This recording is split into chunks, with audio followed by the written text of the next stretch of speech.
مومن چھوٹا کیسے ہو سکتا ہے اپنے؟ اتنی تقلیل اور تخفیف کیسے ہو سکتی ہے اس کی زندگی کی؟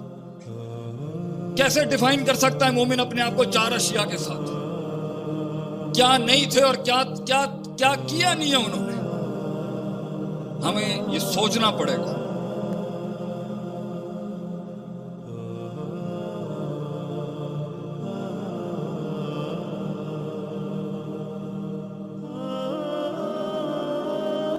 ہم جانتے تھے کہ ہم اپنا حسن بیچ سکتے ہیں بازار کے اندر، بس ہمیں مارنے کی ضرورت ہی تھی۔ یہ پروپیگنڈے کیوں چل رہے ہیں آج مسلمانوں کے خلاف؟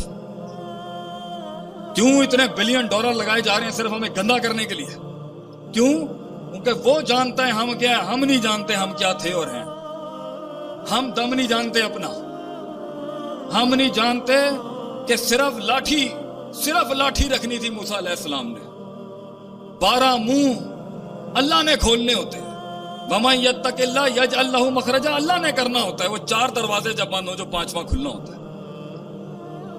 لوگ آتے ہیں ہمارے پاس، پوچھتے ہیں جی ہم سے مناظرہ نہیں ہوتا، ہم سے ڈیبیٹ نہیں ہوتی حق باطل کی، کہیں پر بھی زندگی کی کسی معیار میں لوگوں کے ساتھ بیٹھا تو قائل ہی نہیں کر پا رہا، اپنی بات محفل میں منوا ہی نہیں پاتا، میں دلائل ہی نہیں بن پاتے، تعبیر ہی نہیں آتی، احساسات ادراکات جذبات کو لفظوں کا لباس ہی نہیں دے پاتا۔ تو یہ قرآن کی آیت کیا کم تھی مومن کی زندگی کے اندر ہونے کے لیے کہ ان تتقوا اللہ یجعل لکم فرقانا، تو تقوی اختیار کر، فرق کرنے والی دلیل آسمان سے دے گا اللہ تجھے۔ اور ہمارے پاس دلیل نہیں ہے، باطل کے خلاف دلیل نہیں ہے، قرآن میں دلیل نہیں ملتی ہمیں۔ یہ کیسا شیوا ہے؟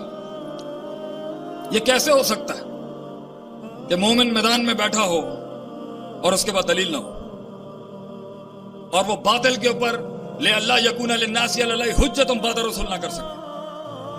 بلکہ اس سے بڑی زندگی کیا ہو سکتی ہے کہ قیامت کے دن